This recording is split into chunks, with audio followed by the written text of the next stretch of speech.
que puisse dire Aristote et toute la philosophie, il n'est rien d'égal au tabac. C'est la passion des honnêtes gens.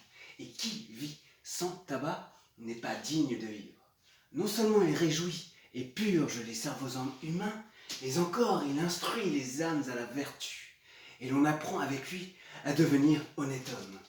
Ne voyez-vous pas bien, dès qu'on en prend, de quelle manière obligeante on en use avec tout le monde, et comme on est ravi d'en donner à droite et à gauche, partout où l'on se trouve.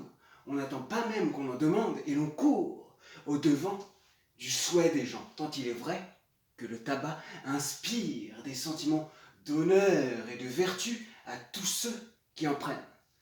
Mais c'est assez de cette matière. Reprenons un peu notre discours. C'est bien donc, cher Gusman, que Dona Elvire, ta maîtresse, surprise de notre départ, s'est mise en campagne après nous. Et son cœur, comme mon maître, a su toucher trop fortement, on a pu vivre, dis-tu, sans le venir chercher ici. Veux-tu qu'entre nous, je te dise ma pensée? J'ai peur qu'elle ne soit mal payée de son amour, que son voyage en cette ville produise peu de fruits, et que vous eussiez autant gagné à ne bouger de là. Don Juan, je n'ai pas grande peine à le comprendre, moi. Et si tu connaissais le pèlerin, tu trouverais la chose assez facile pour lui.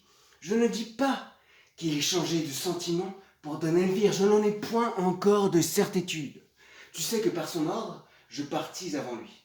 Mais depuis son arrivée, il ne m'a point entretenu.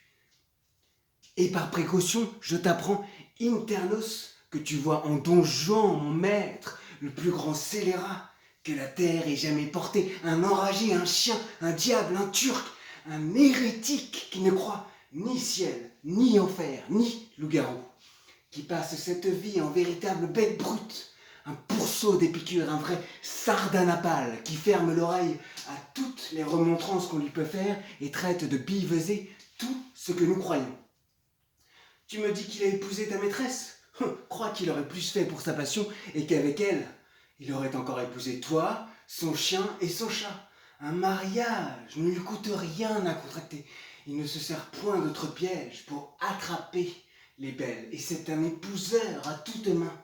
Dames, demoiselles, bourgeoises, paysannes, il ne trouve rien de trop chaud ni de trop froid pour lui. Et si je te disais le nom de toutes celles qu'il a épousées en divers lieux, ce serait un chapitre à durer jusqu'au soir.